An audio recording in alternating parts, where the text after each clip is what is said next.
Selamat sore, kita bertemu lagi di mata kuliah Sistem Informasi Manajemen.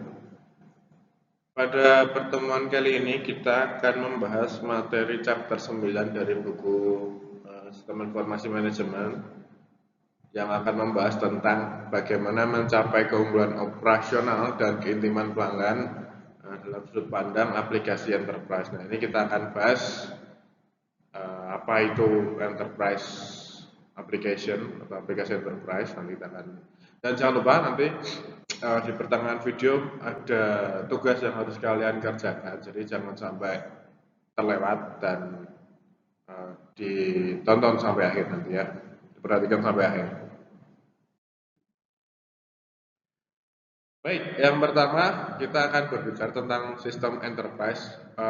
Teman-teman bisa coba dibayangkan dulu, kalau misalnya teman-teman bikin usaha, ketika harus mengelola bahan baku, kemudian mengelola produksi dan mengelola penjualan, mungkin dalam lingkup yang kecil akan terlihat sangat mudah.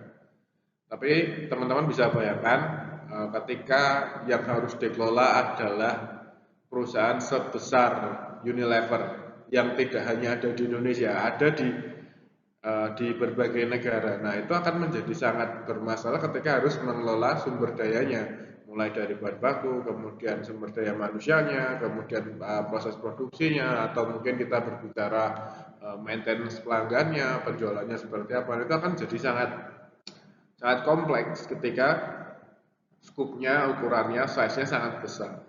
Jadi di awal kalau misalnya usaha yang dilakukan masih tingkat UMKM mungkin bisa dihandle sendiri. Tapi ketika sudah sebesar Unilever atau B&G atau Nestle misalnya, itu akan jadi masalah karena skupnya sangat luas, ada di beberapa negara, kemudian kultur negaranya juga berbeda, kemudian apa namanya, kursnya juga berbeda, budaya organisasinya juga berbeda, maka itu akan jadi masalah.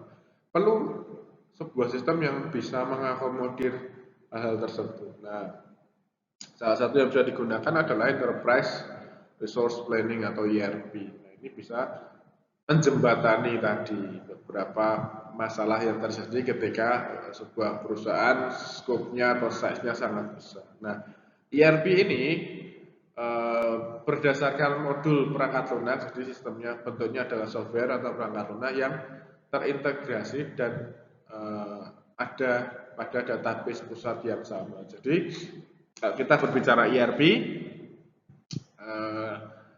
dia sama di setiap tempat yang diimplementasikan itu sama dan terintegrasi, database-nya sama, sehingga bisa menjembatani tadi perbedaan tempat, perbedaan budaya, perbedaan musuh bisa dijembatani karena memang datanya terintegrasi dan database-nya terpusat. Dan di mana database-nya itu akan mengumpulkan data dari berbagai divisi perusahaan untuk digunakan dalam hampir semua kegiatan bisnis internal perusahaan, mulai dari tadi ya saya mengilustrasikan mulai dari pembelian bahan baku, kemudian pengelolaan bahan baku, proses produksi, kemudian proses pengepakan, penjualan, nanti kita berbicara penggajian, kemudian sumber daya manusia yang lain, dan ada hubungan dengan pelanggan. Nah, ini dikelola oleh ERP ini. Nah, kemudian informasi yang dimasukkan dalam suatu proses ini juga segera tersedia untuk proses lain. Jadi ketika misalnya perusahaan melakukan pembelian bahan baku, maka pembelian bahan baku ketika sudah di entry, barangnya datang di entry itu bisa diakses oleh pengguna-pengguna lainnya yang memang membutuhkan informasi dari pembelian bahan baku. Seperti yang sudah saya sampaikan tadi, kalau kita berbicara ERP atau Enterprise Resources Planning, itu kita berbicara perangkat lunak atau software. Nah, ERP ini dibangun berdasarkan ribuan proses bisnis yang telah ditetapkan yang mencerminkan best practice atau praktik terbaik. Tadi di awal saya juga sudah menyampaikan misalnya terkait dengan pembelian, kemudian pembelian bahan baku, kemudian produksi, penggajian dan sebagainya. Ini diperjelas di sini bahwa dibangun berdasarkan ribuan proses bisnis. Misalnya kalau kita berbicara bagian finance atau accounting, maka di situ ada proses bisnis berupa buku besar, general ledger, kemudian akun payable atau utang, kemudian ada juga akun receivable atau piutang, itu semua termasuk di dalam ERP. Jadi tidak hanya proses produksi, tapi dia juga akan menyinggung dan ada proses finance dan accounting di situ. Tadi dijelaskan ada general ledger atau buku besar, ada juga dengan akun utang, akun payable itu akun utang, dan akun receivable, piutang dan lain-lain. Kemudian terkait dengan sumber human resources atau sumber daya manusianya, proses bisnis yang tercantum di dalamnya misalnya adalah administrasi dari pegawai terkait dengan rekrutmen, kemudian pelatihan, kemudian kenaikan jabatan, pensiun, kemudian ada juga penggajian dan lain-lain, itu diatur oleh software yang dinamakan Enterprise Resource Planning. Kemudian bagian produksi juga sama, manufacturing atau produksi sama tadi jelaskan, bagian pembelian, kemudian bagian pengiriman, bagian produksi, bagian packing, semua dikelola oleh Enterprise Resource Planning. Dan bagian penjualan atau bagian marketing, misalnya ada proses order.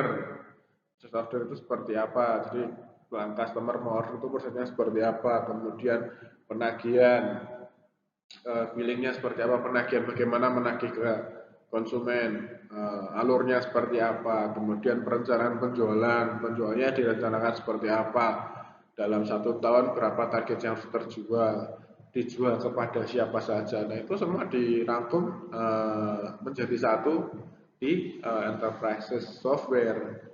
Itu menjadi salah satu keunggulan dari software ini. Nah, bagaimana untuk mengimplementasikannya? Maka perusahaan harus memilih fungsi sistem yang ingin mereka gunakan.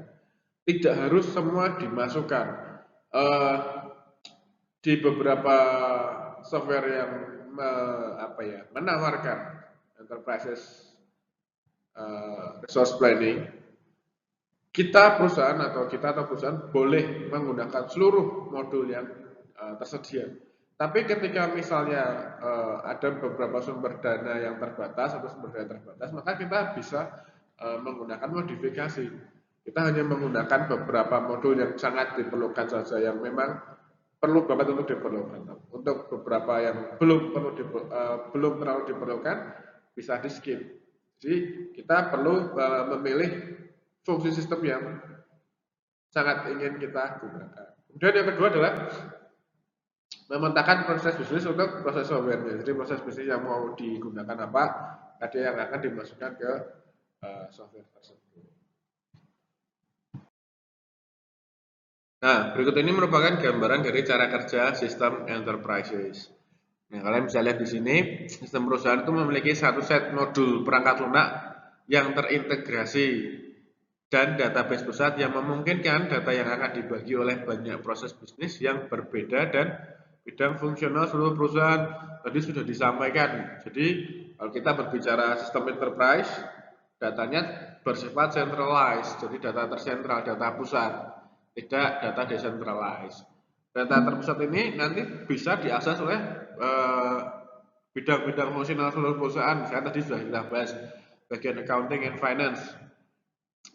Tadi fungsinya fungsi general ledger bisa digunakan, kemudian account receivable, account payable, cash on hand, ada customer credit, revenue. Nah itu bisa diakses oleh finance dan accounting, tapi di sisi lain revenue itu juga bisa diakses oleh sales and marketing. Jadi terkait order, sales forecast, return request, perubahan harga itu nanti juga bisa berpengaruh terhadap revenue dari finance dan accounting, karena data dari suka tidak suka data revenue yang akan didapatkan dari proses penjualan sales dan marketing. Dan terkait human resources, berapa waktu kerjanya, hours work itu, kemudian biaya tenaga kerja berapa untuk membayar tenaga kerja itu seperti apa, apakah per jam, apakah bulanan ataukah per datang, itu juga perlu di data. Dan terkait dengan job skillnya seperti apa, pelatihannya gimana, kemudian waktu waktu rekrutmen itu yang dibutuhkan apa, pengembangannya seperti apa.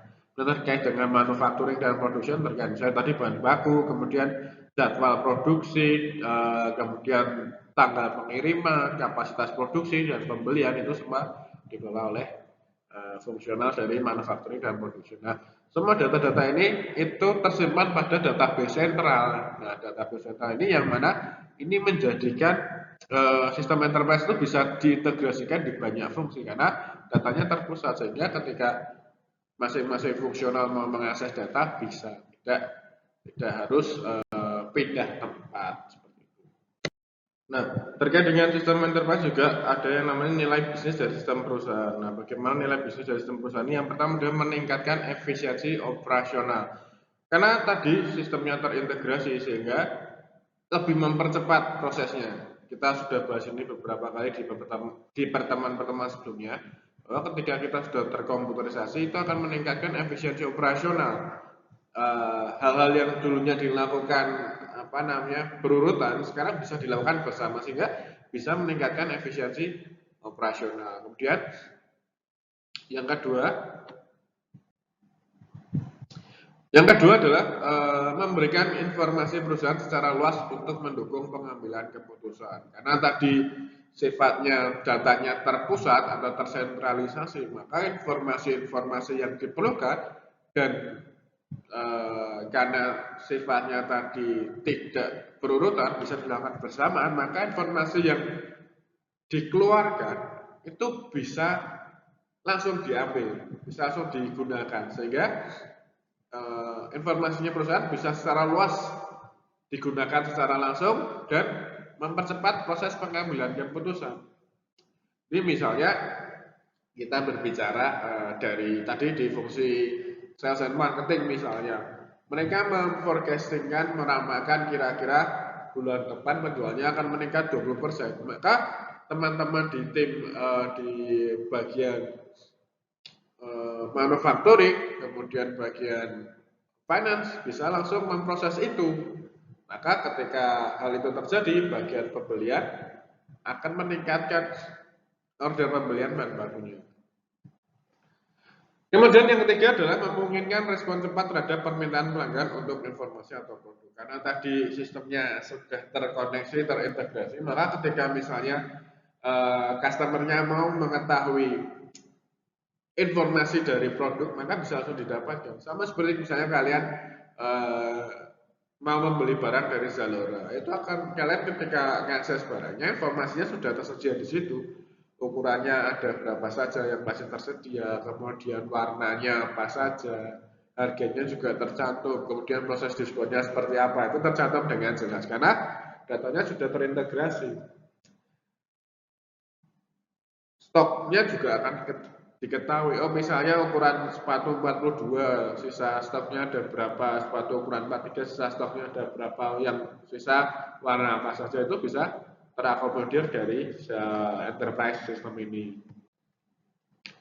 Dan terkait dengan enterprise system ini yang keempat, terdapat alat analisis yang bisa digunakan untuk mengevaluasi kinerja organisasi secara keseluruhan. Jadi selain memberikan informasi, enterprise system ini bisa memberikan sebuah analisis, tertanam sebuah alat analisis yang bisa mengevaluasi kinerja organisasi baik secara keseluruhan perusahaan maupun secara fungsional. Dari 4 fungsional tadi bisa dilakukan analisis.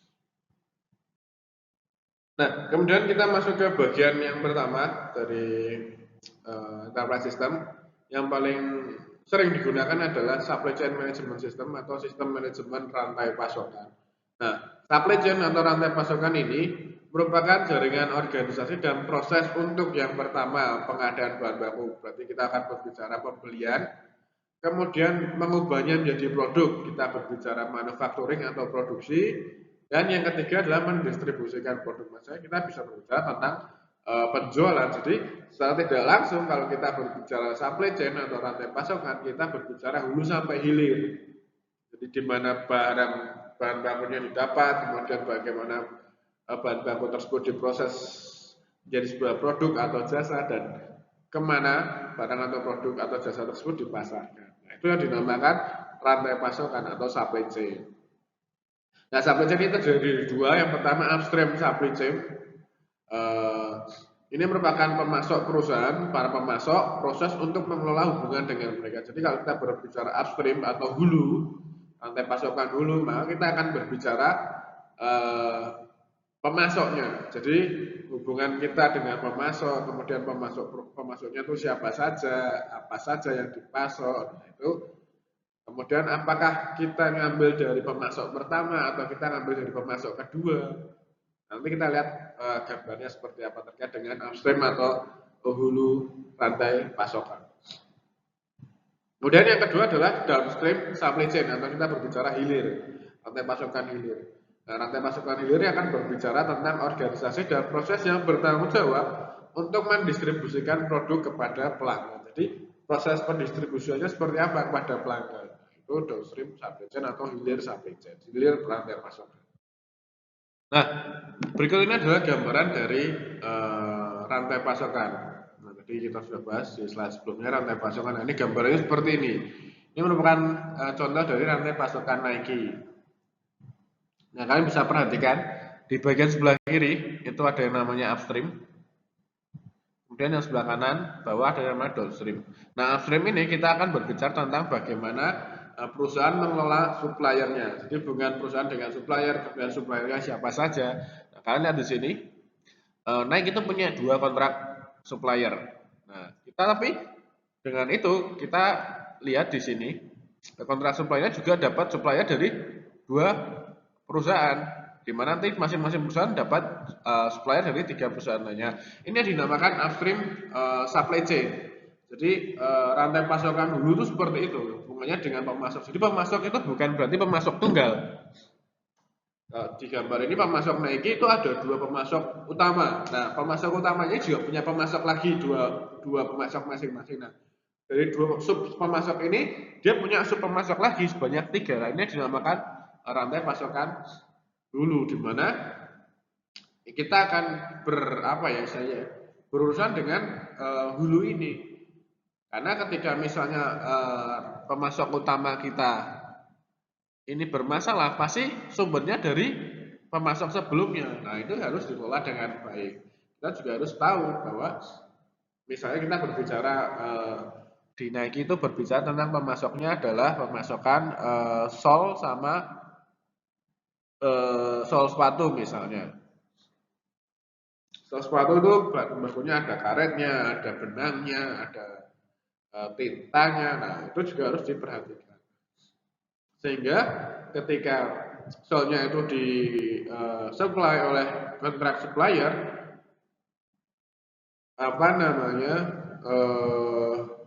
kualitasnya tetap terjamin. Nah, itu yang dinamakan upstream supply chain.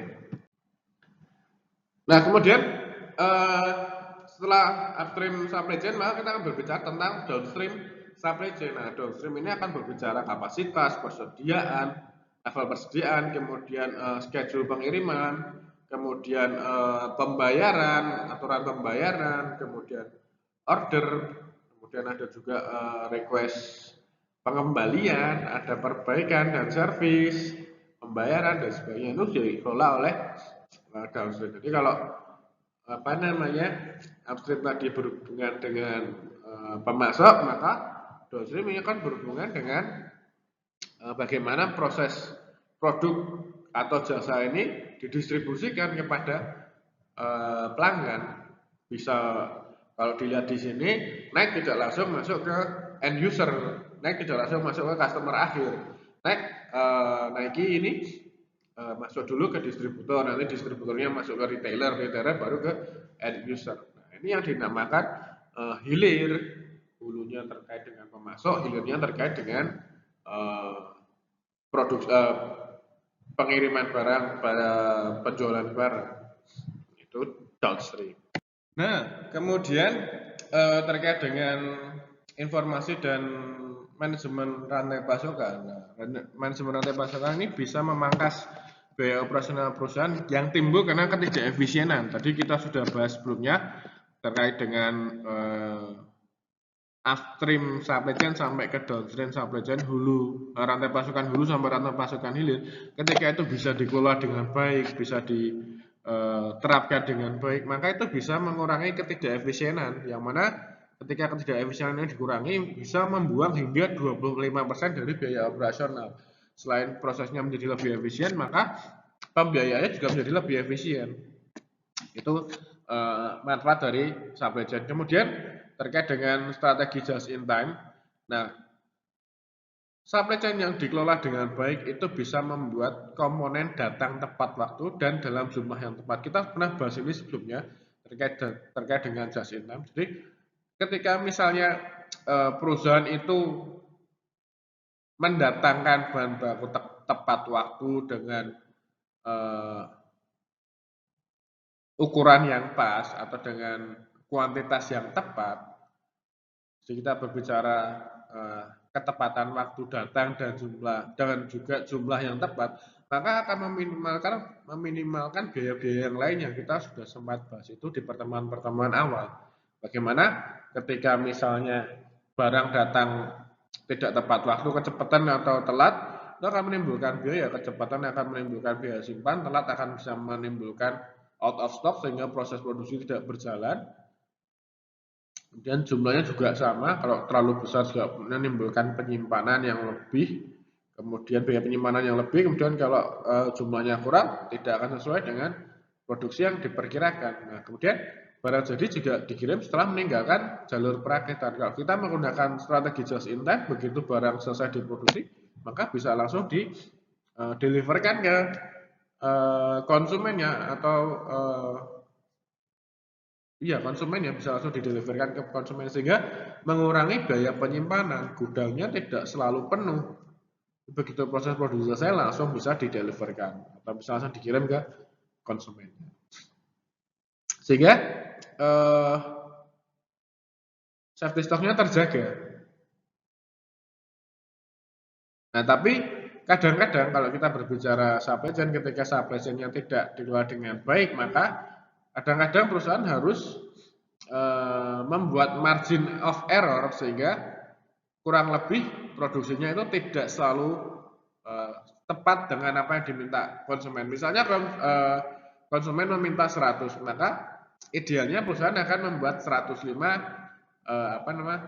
produksi, 105 produksi karena jagani atau istilahnya ya, menjaga agar ketika misalnya terjadi hal yang tidak diinginkan sehingga adanya kurang fleksibilitas dalam supply chain, maka perlu ada safety stock di situ.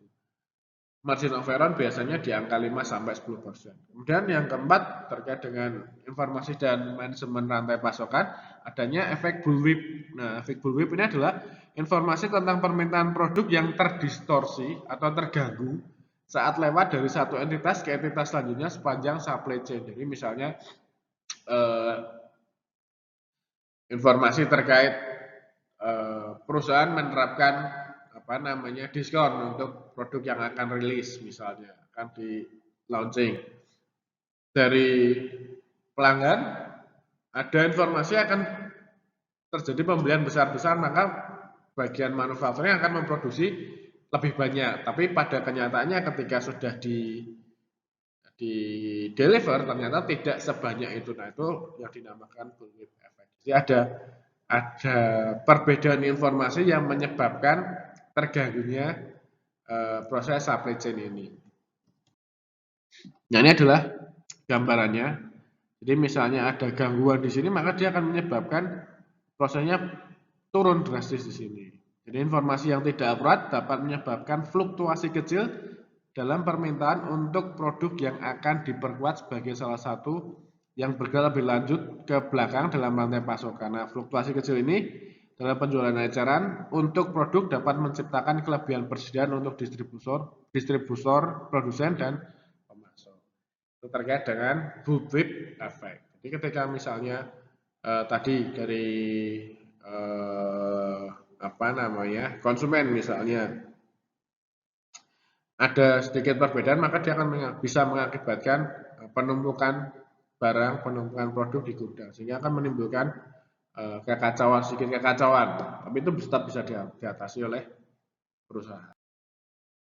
Kemudian kita masuk ke software manajemen rantai pasokan. Jadi sistem perencanaan rantai pasokan itu harus berisi tentang model mengenai supply chain yang telah ada. Jadi rantai pasokannya yang telah ada itu seperti apa. Nah, itu harus diakomodir oleh software yang akan diimplementasikan. Jadi ketika kita mau mengimplementasikan supply management system, maka kita harus tahu dulu yang sudah terjadi di perusahaan itu seperti apa. Sehingga ketika kita mau mengimplementasikan software baru sesuai dengan yang sudah ada, atau mungkin ada penambahan baru, tapi at least paling tidak itu bisa diterapkan di perusahaan sekarang, karena maka dari itu harus mempertimbangkan supply chain yang sudah ada. Kemudian yang kedua adalah bisa meramalkan permintaan produk. Jadi kita berbicara tadi downstream, salah satu resource informasi dari supply chain management adalah peramalan permintaan produk dari konsumen, sehingga nanti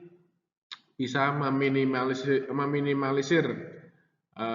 pembelian-pembelian yang tidak perlu. Kemudian yang ketiga adalah mengoptimalkan sumber daya dan rencana produksi. Karena tadi permintaan produknya sudah ada, peramalan permintaan produknya sudah ada dan dianggap cukup cukup akurat, maka bisa memberikan optimalisasi terkait dengan penggunaan sumber daya dan rencana produksi. Jadi misalnya dari konsumen peramalannya kira-kira bulan ini butuh diperlukan produksi sebanyak 20 ton misalnya.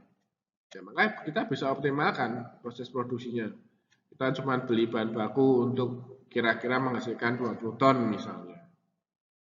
Kemudian yang keempat, menentukan tingkat persediaan dan kemudian di mana disimpan. Tadi ketika sudah diketahui produksinya perlu berapa, maka pembeliannya juga harus disesuaikan. Pembelian persediaannya disesuaikan. Kemudian saya tadi pakai margin of error 5%, ya pembeliannya dilebihkan 5%, dan kemudian produk yang dihasilkan juga akan dilebihkan 5%. Itu nanti akan nyambung dengan di mana mereka akan disimpan, baik bahan bakunya tadi maupun produk jadinya, di mana dia akan disimpan. Dan yang kelima, bagaimana mengidentifikasi transportasi pengiriman produk. Ketika produknya sudah jadi, maka masalah selanjutnya adalah bagaimana produk ini akan dideliverkan atau dikirim ke konsumennya, baik misalnya melalui distributornya atau retailernya atau langsung ke end user, yaitu harus dipikirkan dan harus bisa dikelola oleh software rantai pasokannya.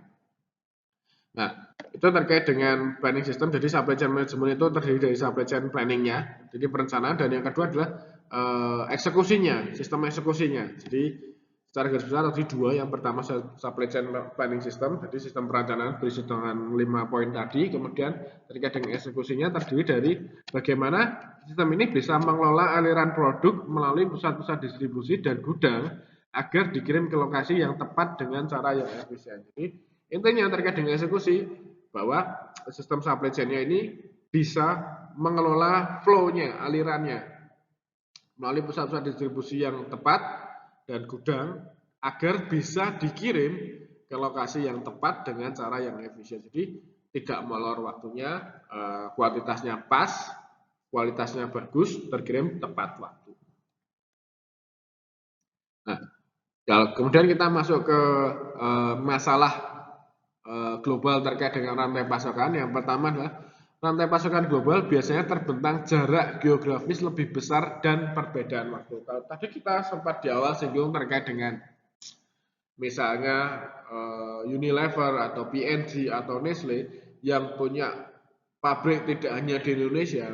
Misalnya Nestle pabrik utama headquarternya di Prancis, maka ada jarak yang terbentang dari Prancis ke Indonesia misalnya. Kemudian atau kalau kita berbicara Nike atau Adidas, pabriknya tidak cuma ada di Indonesia, ada di Kamboja, ada di Vietnam, sedangkan headquarternya Adidas ada di Jerman misalnya. Nah, itu akan jadi permasalahan bagaimana memproses itu, terbentang geografis yang jauh, kemudian perbedaan waktu pengiriman, kemudian misalnya ada informasi-informasi lain karena ada perbedaan waktu. Nah, kemudian yang kedua adalah terkait dengan masalah penetapan harga yang lebih kompleks, karena Kalau kita berbicara negara, tiap negara punya kebijakan masing-masing. Misalnya terkait pajak. Pajak di Indonesia sama pajak di Eropa beda. Kemudian terkait transportasi misalnya, bagaimana transportasi, harga transportasinya seperti apa, kemudian kualitasnya seperti apa, itu juga jadi masalah. Dan yang ketiga ada perbedaan peraturan pemerintah, misalnya terkait dengan ekspor impor itu juga bermasalah.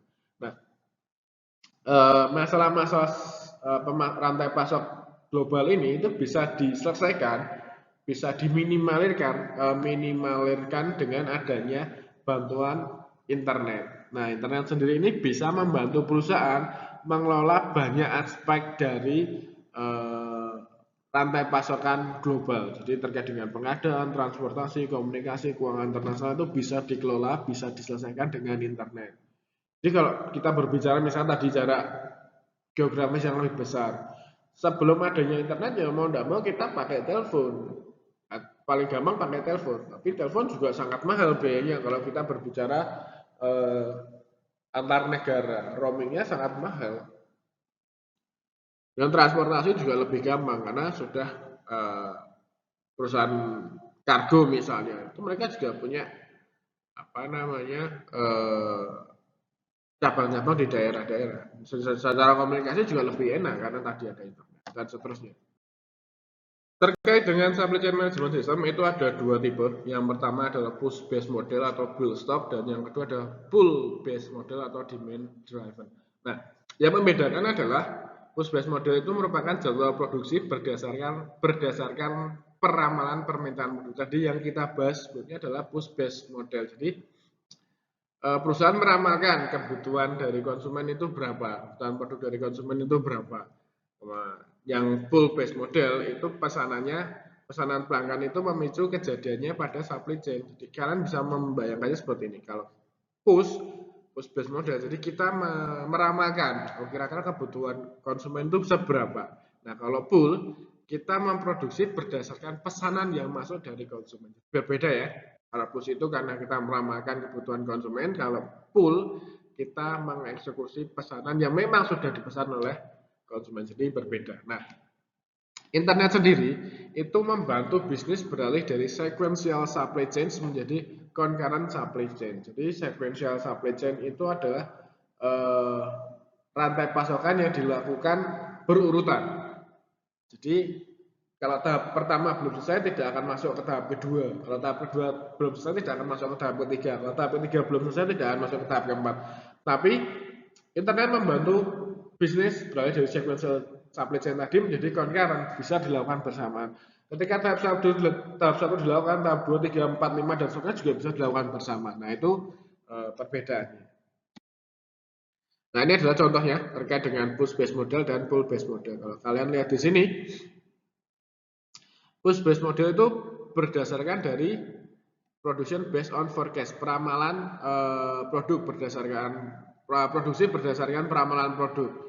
Nanti dari sini dia akan memberikan informasi ke peramalan untuk pembelian bahan baku, kemudian dikirimkan ke distributor sebagai peramalan persediaan, kemudian ke retailnya ya stock based on forecast, persediaan berbasis peramalan, dan sampai customer ya forecast what is on shelf. Jadi mereka customer akan membeli apa yang ada di rak atau di box toko. Ini tidak berdasarkan pesanan. Jadi kalau kalian masuk ke misalnya ke DP Mall, masuk ke counternya Skechers misalnya, yang kalian lihat di rak yaitu berdasarkan push based model. Jadi apa yang kalian beli di rak itu adalah bentuk dari push based model. Atau ke Planet Sport misalnya, kalian beli sepatu di Planet Sport, kalian belinya di di raknya, itu dinamakan push based model. Kalian beli sesuatu berdasarkan peramalan dari produksi. Nah, kalau pull based model agak berbeda. Pull based model ini berdasarkan dengan permintaan customer. Memang customer yang minta diproduksi, benar-benar ada. Jadi tidak berdasarkan peramalan. Nah, dari customer order ini dia akan masuk ke automatically replenish stock, dia akan menggantikan Stoknya cuma dari customer order. Kemudian sama terkait dengan gudang. Kemudian manufaktur juga sama, diproduksi karena ada orderan dari customer order dari sini. Kemudian baru ke supplier. Apa itu order? Ini perbedaan antara push based model dan pull based model. Nah, ini internet membantu supply chain. Jadi kalau dulu itu sekuensial, jadi bertahap. Sekarang kalian bisa lihat gambar ini. Informasinya bisa terkirim kemanapun di saat yang bersamaan. Jadi misalnya kita berbicara private industry, supplier, dan mereka langsung dari sini bisa ke kontrak manufaktur, ke virtual manufaktur, ke manufakturnya langsung. Jadi bisa bergerak bersama. Nah, ini fungsi internet di dalam supply chain management. Jadi semua bisa, informasi itu bisa langsung dieksekusi oleh fungsional-fungsional masing-masing. Tidak harus menunggu. Kalau sekuensial tadi harus menunggu tahapan satu selesai dulu baru ke tahapan dua. Nah, kalau ini adalah gambaran dari concurrent. Semua bisa dilakukan bersamaan. Nah, kemudian terkait dengan nilai bisnis dari sistem supply chain management, yang pertama adalah menyeimbangkan supply to demand. Jadi menyeimbangkan permintaan dan penawaran. Supply chain ini membantu perusahaan bisa untuk menyeimbangkan permintaan dan penawaran. Karena tadi misalnya menggunakan push misalnya. Terus ya peramalan itu tidak akan terlalu jauh. Walaupun misalnya mungkin akan ada perbedaan tapi tidak akan terlalu jauh. Tapi kalau misalnya pakai yang pull ya dia akan on the track, tidak terlalu jauh, sangat meminimalisir stok nganggur misalnya. Kemudian yang kedua adalah mengurangi tingkat persediaan. Karena modelnya pakai peramalan atau pakai pull, maka perusahaan tidak akan menyimpan persediaan terlalu banyak. At least paling banyak itu sesuai dengan peramalan di pull base tadi ya. Tapi kalau pakainya push base ya, kalau yang paling banyak paling di push. Tapi kalau di pull ya dia sesuai dengan orderan dari pelanggan. Sehingga ketika persediaannya berkurang, maka gudangnya tidak terlalu penuh, pembelian bahan baku juga tidak terlalu penuh, sehingga kualitas bahan bakunya bisa terjaga, kemudian kualitas bahannya juga bisa, kualitas produknya juga terjaga. Kemudian yang ketiga, meningkatkan layanan pengiriman, karena sesuai pengirimannya jadi lebih cepat, lebih mudah. Yang keempat, mempercepat waktu memasarkan produk, karena kalau kita berbicara pakai pull ya sudah jelas, sudah terdata bahwa produk yang dihasilkan memang untuk konsumen-konsumen tersebut. Yang kelima, memanfaatkan aset secara lebih efektif ya, karena tadi tidak gerambyang istilahnya ke orang Jawa.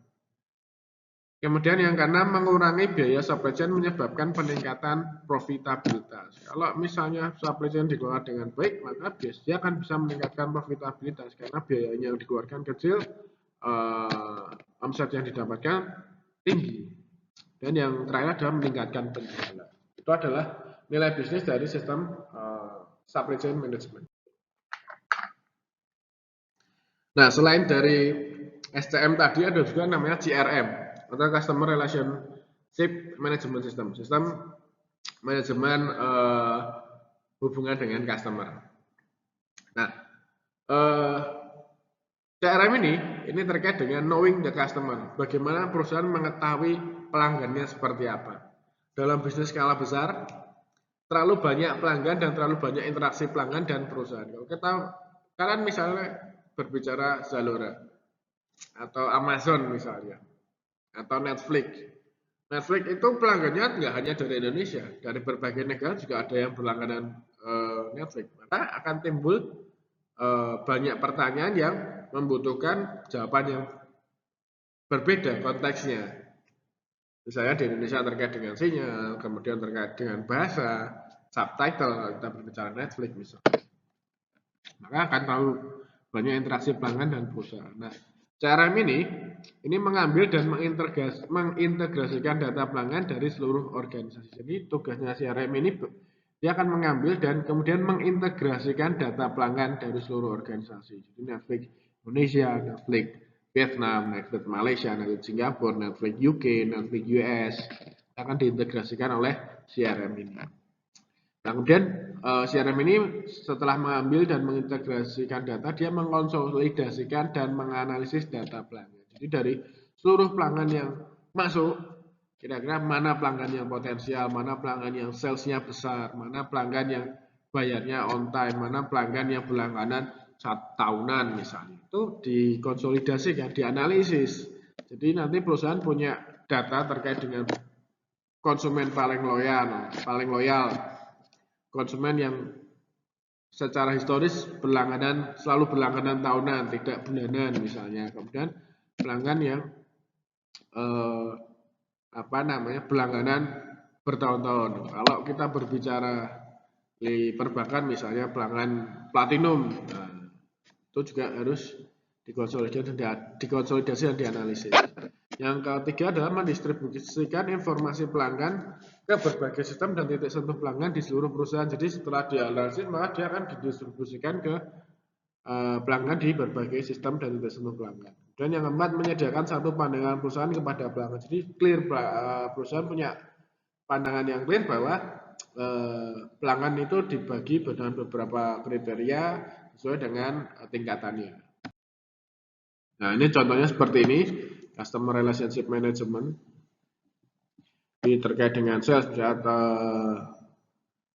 web sales, telepon sales, retail store sales, field sales, penjualan lapangan, penjualan retail, penjualan berbasis web, penjualan berbasis telepon, kemudian marketingnya seperti apa, campaign data, konten atau data analisis, kemudian servisnya pakai apa, pakai call center atau pakai web self service data atau pakai warehouse data. Ini berhubungan dengan customer semua. Nah, CRM software sendiri merupakan berkisar dari alat khusus hingga aplikasi perusahaan berskala besar. Sama kayak SCM tadi, tidak semua modul itu harus diintegrasikan atau tidak semua modul itu harus dimiliki, tapi tergantung dengan kebutuhan dari perusahaan. Nah, pakai CRM yang lebih komprehensif itu memuat modul yang pertama Partner Relationship Management atau PRM, dan yang kedua berisi Employee Relationship Management. Jadi yang lebih komprehensif itu punya dua modul ini. Yang pertama Partner Relationship Management atau PRM ini mengintegrasikan hasil dari arahan, penetapan harga, promosi, konfigurasi, dan ketersediaan. Dan kemudian menyediakan perangkat untuk menilai kinerja mitra. Jadi ini nilai kinerja mitranya.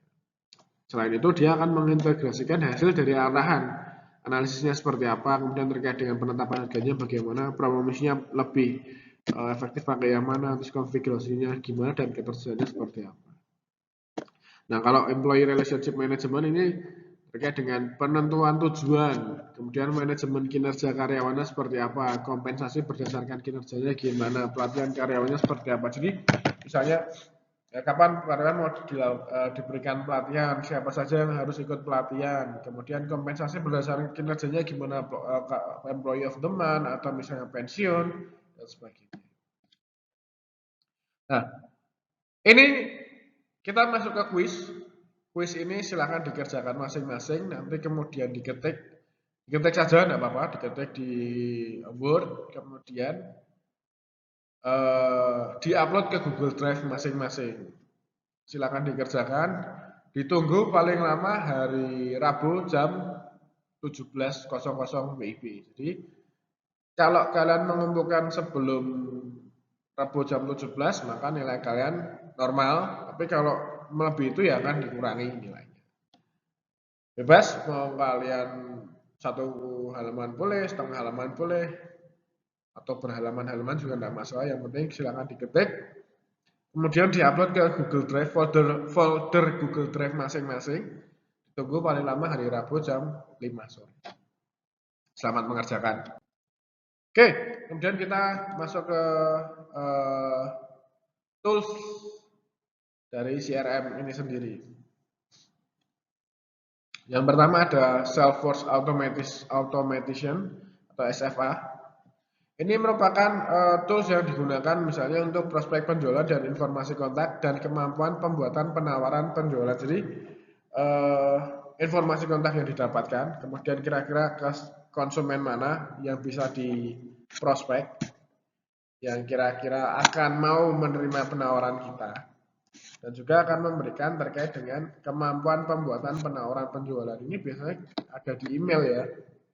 Email itu biasanya ada, kalau kita lihat email kita itu biasanya ada penawaran produk dari beberapa perusahaan. Dan yang kedua adalah customer service.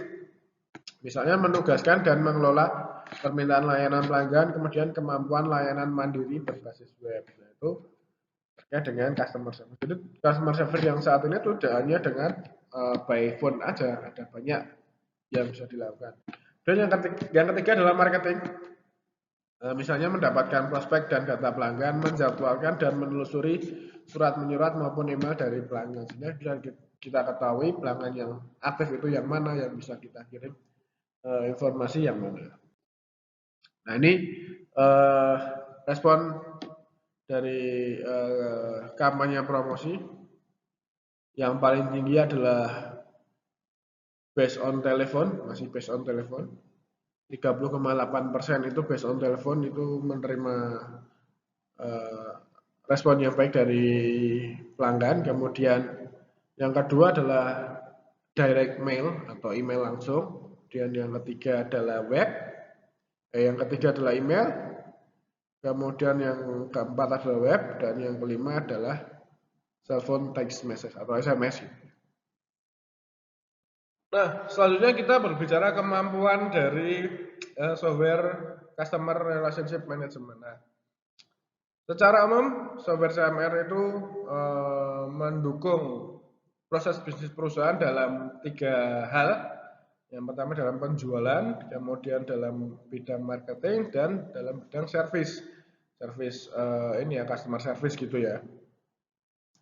Nah, kalian bisa lihat di sini misalnya terkait dengan sales akan ada account management, kemudian lead management, order management, sales planning, field sales, dan sales analytics. Jadi lengkap, untuk modul salesnya itu sangat lengkap. Kemudian modul marketing ada manajemen kampanyenya atau manajemen iklannya, kemudian manajemen promosinya, mau dipromosikan lewat channel apa, lewat baliho, lewat internet, lewat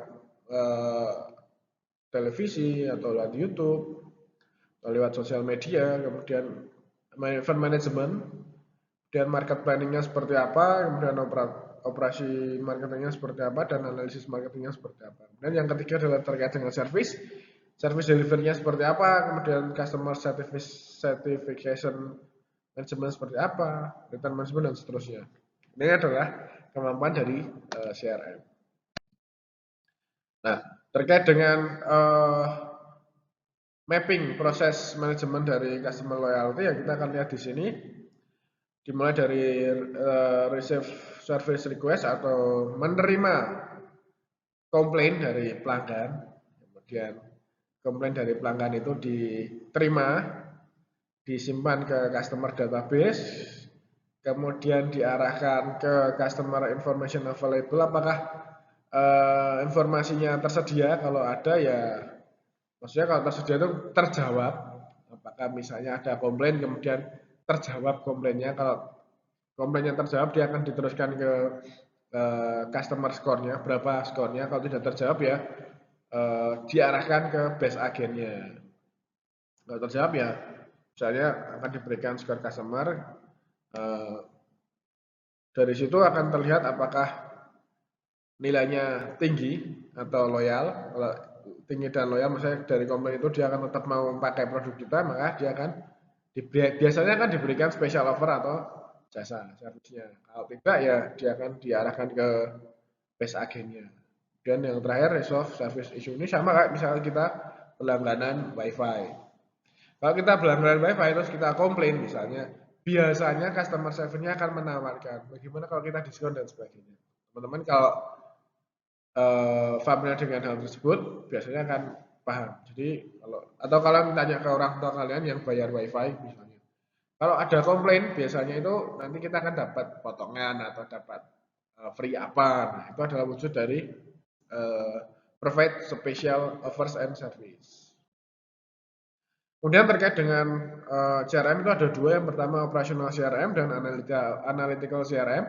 Operational CRM ini aplikasinya berhubungan dengan pelanggan langsung ya. Ya tadi SMA, software automation, kemudian call center and customer service support, dan marketing automation itu terkait dengan operasional. Kemudian kalau analytical CRM ini berisi tentang bagaimana CRM menganalisis data pelanggan yang dihasilkan oleh CRM operasional. Nah, jadi dia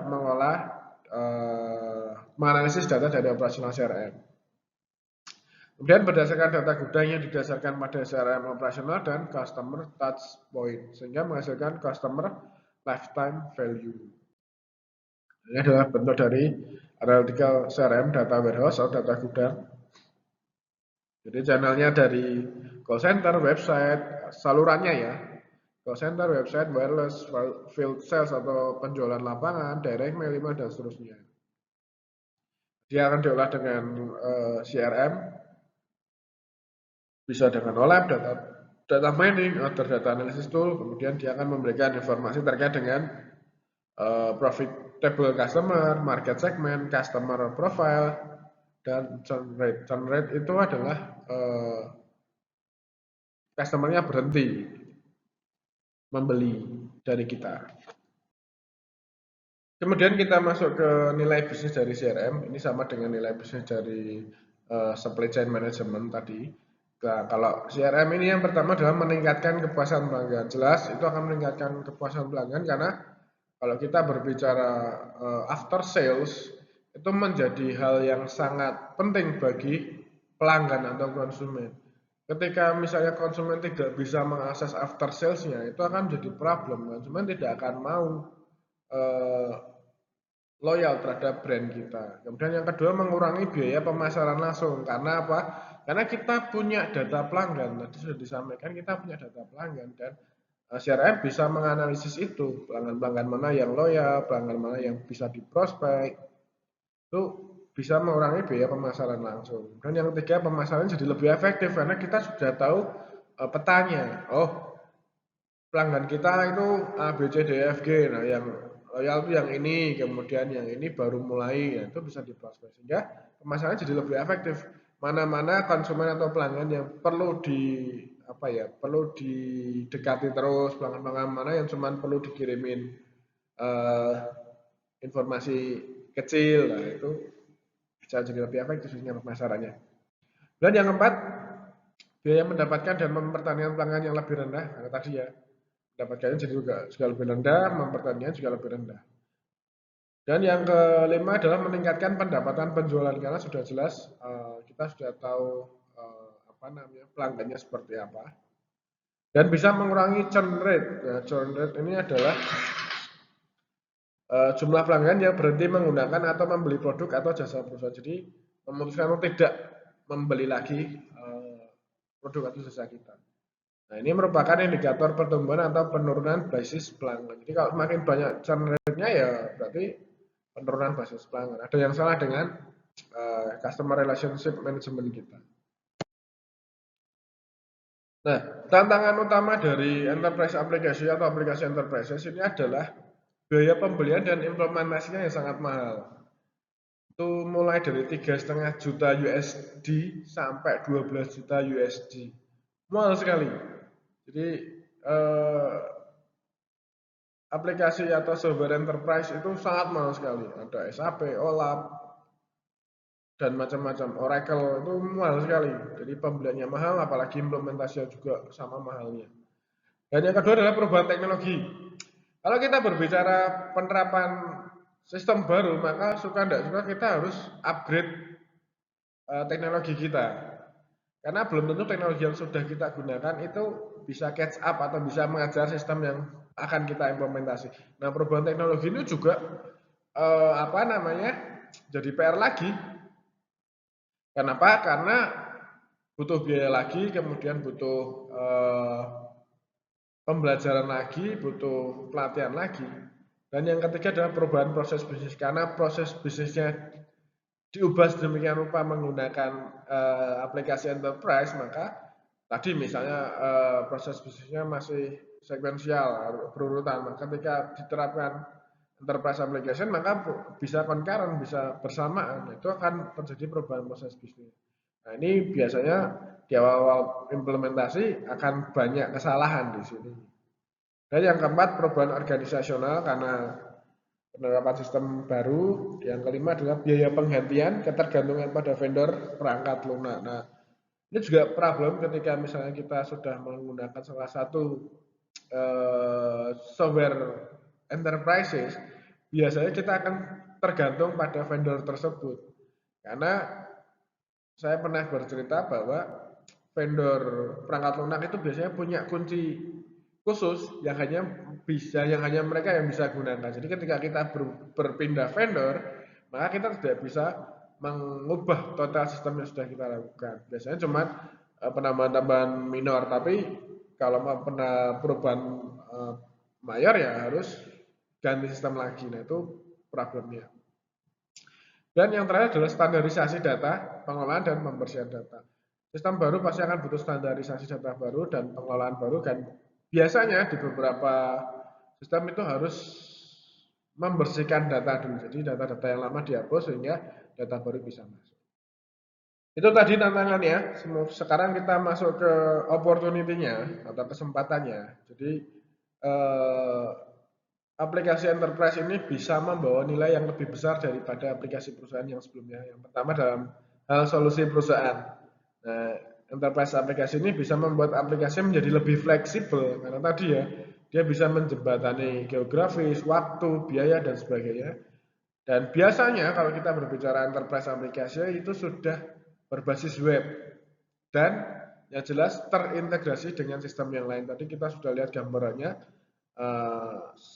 Supply chain management aja sudah mengintegrasikan 4 fungsional perusahaan, dan CRM tadi bisa mengintegrasikan sales, marketing, dan juga service, sehingga itu memberikan dampak yang lebih bagus bagi perusahaan. Dan yang kedua, pencantuman standar SOA untuk menampilkan ke perangkat lunak pihak ketiga, jadi bisa dikoneksikan dengan third party atau pihak ketiga.